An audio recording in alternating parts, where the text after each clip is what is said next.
Hello and welcome to Ace TCG, and in today's video we are going to be taking a look at another deck profile. So if you will have seen the thumbnail, we are actually looking at a very popular deck right now in the form of Mastemon. Mastemon, I'm not too sure. A very cool card, and a card that I've wanted to utilize properly since it came out. So yeah, let's go ahead and get straight into it. I'm lucky enough to have these sleeves. I believe these are from the Tamer box. A friend traded these to me, and I'm really happy to have them. But let's get into it. So we'll start off with the babies. So actually in this list, even though a lot of lists are running 5 eggs, I'm only running the 4. I am running 4 copies of Uppermon. So Uppermon is really nice because it has an heritable effect of, when attacking once per turn, if you have 3 or fewer security cards, you can trigger to draw 1 card. Now this is very useful in this deck because there's a lot of ways that we actually self-damage. So we're going to be on that 3 rather quickly. And the reason that I like 4 of this is because I need that consistent draw. I could run a 5th egg in the form of a Koromon or something very similar. But there's other options, of course there is, but I just like being able to consistently get the draw from my babies. So yeah, I like this at 4. You can run that 5th egg. Running the 5th egg is very useful in some matchups, but because this deck is quite fast paced, I find that the later in games that you go, the harder it is for you to win really. So running 4 should never really be a problem, and it hasn't so far from my testing. So I'm doing this a little bit backwards in this video. So I usually start with my rookies up to then my megas, but I think it's important that we start with the megas and go a little bit backwards because the deck, I need to explain a few reasons why some cards are ran. So we'll start with the actual megas. Now another really weird choice in this list is, yes, it is a Mastemon list, but I actually only run 3 of the card. Now this is because I also run a 3 War Greymon. Now War Greymon is a very consistent yellow mega that has been seeing a lot of play recently, and I thought that, well, especially from my testing, it's worked really well. But like they work in each other. They both self-damage and they both put a lot of damage towards your opponent, a lot of pressure towards your opponent, and I really like that about this. So first off, we look at the actual main card itself, Mastemon. I actually just picked up the alt arts for these two, which is pretty cool. So it has the Digivolve cost of 4 on top of a purple or a yellow, and that's important. And some of the cards that we run are ran specifically to make this 4 cost go down to 3, so that you won't end your turn when you play this card. It has 12,000 DP, which is actually pretty nice right now in the meta against like War Greymon. If you check this in your security, you're going to be able to destroy that, which is very useful. It has that when digivolving effects of, you can trash 1 card from the top of both players' security stack, and then play 1 purple or yellow Digimon card with a level of 4 or less from your trash without paying its memory cost. So this is really nice because there are really nice options for us to actually run in the deck, meaning like the level 4s, so our champions and our rookies. And I'll go over some of them in the list, and this card is really consistent. Now, the scary thing about this card is it can really shock you if you're playing against it because of that trash 1 card from the top of both players' security stack. If your opponent can play this for 3, or you can play it for 3, and your opponent's only got 1 security left, not only can you have an attack for game with Mastemon, but you can also summon a rookie, for example, like a Bushy Agumon that might have Rush, meaning that's an additional swing. If your opponent does have 1 blocker up, you're definitely going to secure game that way. So it's a really nice all-round card. One thing you do have to watch out is obviously you self-damage when you use this. Now, of course, War Greymon also self-damages. So if you don't know what War Greymon does, it is a 3 Digivolve cost, which is fantastic for when we have our Tamer out. It has 11,000 DP, which is definitely on the low end right now, but that's because the card needs to have that little bit of a weakness, otherwise it would be even more OP than it already is. But it has the when attacking effect of, once per turn, you may add the top card of your security stack to your hand, and you can unsuspend this Digimon and have one of your opponent's Digimon get minus 6,000 for the turn. Now the reason that I'm running the War Greymon is because in the list, it's a very rushy. It's very much you're going to be like filling your board as wide as you can, swinging here and there, and I see War Greymon in the same way that a lot of players see Mastemon. It's a fantastic finisher. This is 2 attacks if it doesn't die in the first swing, but also on the swing I can destroy a blocker. If I have some of the ultimates underneath, like the Angie Woman, which we will show now, then that means that I can summon for the likes of a Bushy Agumon again and have that rush. Destroying my opponent's blocker means that even more attacks are going through, and it can really secure games. Some other lists are running the likes of Slash Angemon, Kintorusmon, and I just thought that War Greymon is such a very valid and fantastic mega right now for yellow that it really fits with the deck.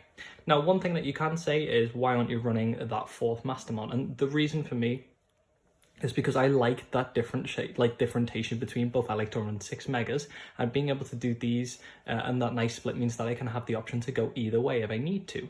My opponent will see some of the cards in the deck and automatically think that I'm playing Mastemon, but I can really shock them, go into a War Greymon, absolutely punish them if they've just put all of their attention on having 1 blocker up, and then swing for 2, Angie-Woman summoning a lot of things, and I'm going to be on that 3 or lower because of how the deck plays and how we've built the deck to work around the Mastemon too. So a lot of conversation about the megas, but that's because realistically there's a lot going on in that area. So next up we have Angie-Woman that we have talked about a lot, so we're taking a look at our ultimates now. So if you don't know what Angie-Woman is, you should definitely take a look now, because this is a card that is ran in pure War Greymon, and it's the reason that a lot of people are screaming for a limitation on this card. So this card is a 3 Digivolve cost, which is nice. It has 6,000 DP, which stinks, to be honest, but there's a good reason for that, because the card is very strong. So it has the when Digivolving effect of one of your opponent's Digimon gains security attack -2 until the end of your opponent's next turn. Now this is very important for you to realize this, because if you put this on something that restands, it does nothing. And also, if you just put it on like a rookie or something and your opponent climbs up and still tries to swing, don't forget it's inheritable, so it actually still won't have that security attack. It also has the inheritable effect of, if you have 3 or fewer security cards, you may play 1 yellow level 3 Digimon card from your hand without paying its memory cost. Now this is pretty darn strong, because it means that you can play rookies from your hand for free, and with the likes of the War Greymon, it means that you can get this effect off twice, because the when attacking effect isn't once per turn. Being able to summon a Bushy Agumon and even more of your rookies to then further your plays if you need to. A lot of the really big swing OTK, big scary thing about War Greymon is that you can summon for the likes of 2 Bushy Agumons and be able to have 4 attacks going off in a single turn just from 1 stack, which is pretty ridiculous. Next up, we have War Growlmon. I'm running 3 War Growlmon, and this is another card that you will see in that War Greymon list. Now, the actual reason that I'm running War Growlmon is actually different from the reason that you would run it in that other list. So in the other list, you would run this card because its effect is main, you can Digiburst 2, and one of your opponent's Digimon gets -4,000 for the turn. Now this works perfectly with Slash Angemon, which is a mega that minuses 8,000 from a card. But the reason we are running this is because Digibursting away our level 4s and our level 3s allows us to then be able to summon something back with that mega Mastemon. Really nice. And also, if we decide to, we can kill a rookie from this, but we could also minus something by 4k and then go into the War Greymon and then end up minusing something by 10,000. And there are some cards right now that really do be punished by that. So yeah, I really like 3 of the War Growlmon. Being able to put cards in our trash is fantastic. Now to finish off our ultimates, we are running an additional Angie-Woman, but this is the Recovery Angie-Woman. So if you don't know what this Angie-Woman does, it's a 6 play cost, which you don't particularly want to do. It has a Digivolve cost of 3 and a DP power of 7,000, which is better than its counterpart being 6. It has the when Digivolving effect of, when you have 3 security cards or less, you trigger Recovery 1. Now because both of our megas are self-damaging in ways, it's very nice for us to be able to actually recover a little bit with the ultimate. Now the reason that we're running more of this is because our other options are still very strong. And just overall, you don't want to overly recover when it comes to your ultimates, because you like being at 3. You get the Uppermon, you get other effects going off such as your Angie-Woman, and it's really nice. So we like it at 1 when it's tough at times and we need that recovery. Next up, we were running one of my favorite cards for yellow, Petermon. So this card is pretty okay in overall, but the reason that this is good is because of the deck that it's being ran in.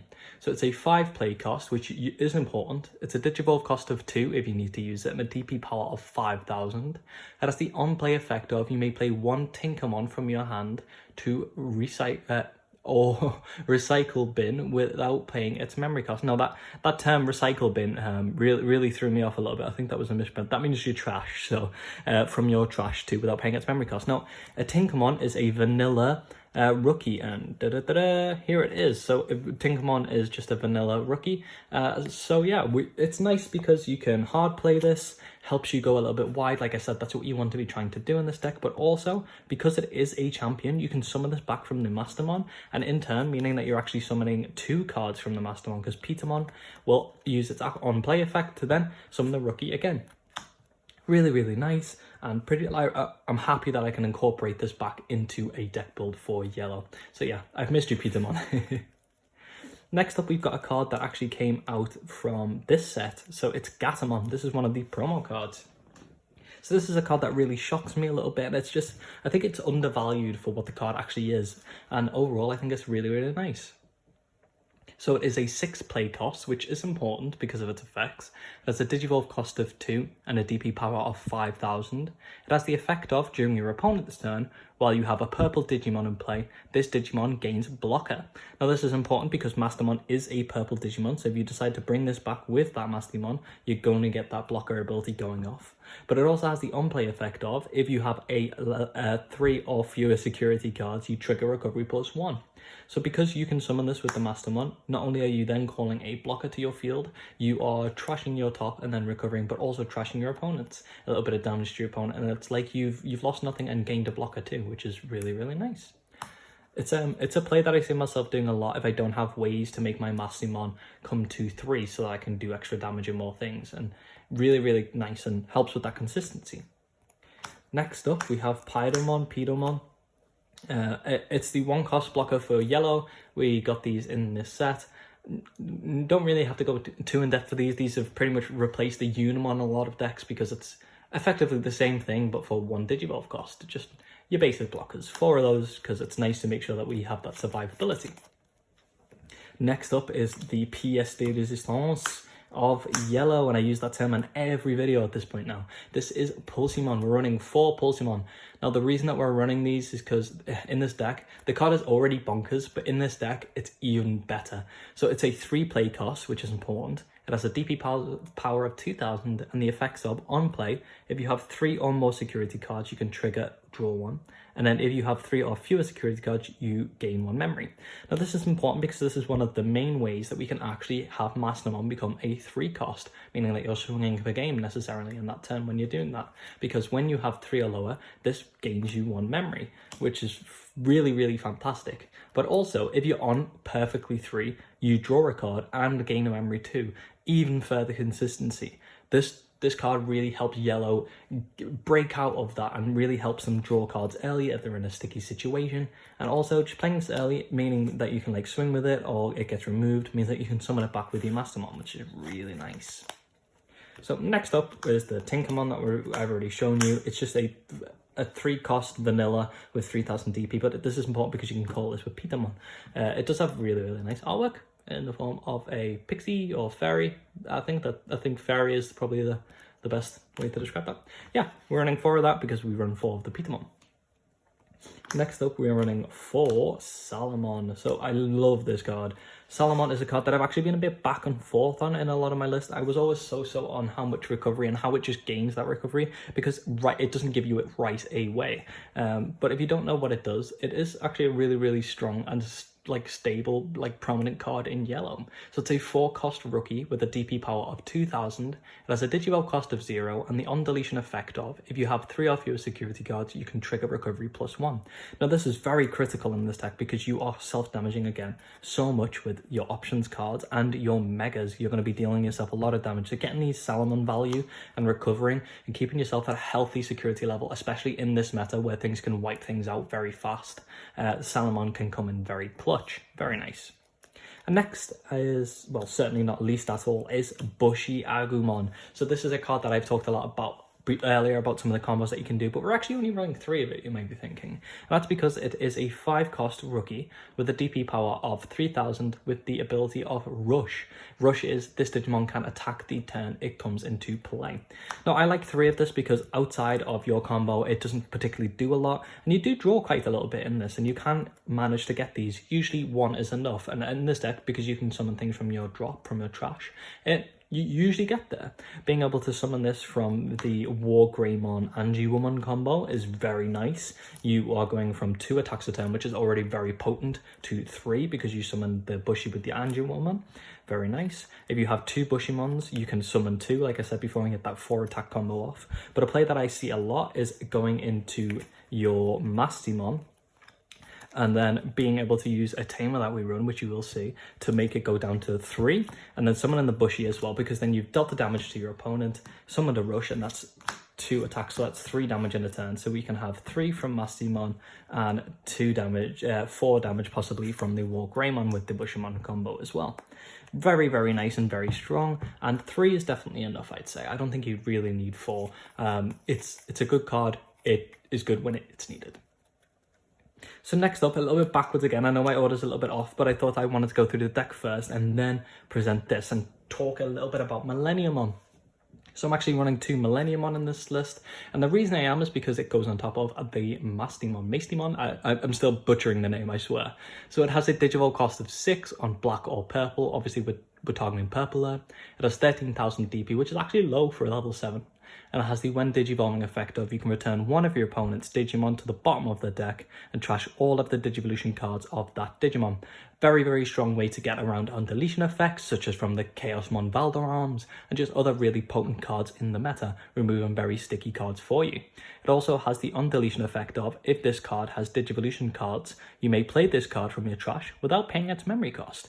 Now this becomes a very sticky card, and in this deck, it's very useful to have a card like this, because your opponent is going to be removing a lot of your go wide board, but not being able to remove that Millennium On means you are having consistent threats to their security or even to their board. Very, very nice, and just surprising your opponent with this when they're already like a little bit under pressure from the Millennium On opens up possible avenues for you, because you can possibly play the Mastemon for 3 quite often in this list. You can then go into the Millennium On after you've done that, so you're gaining your stuff, dealing your opponent a damage, summoning another card from your trash, and then removing cards from your opponent's board, and making sure that you are able to stick around with that mega. Very, very nice Millennium On, and it really does come in clutch in this deck.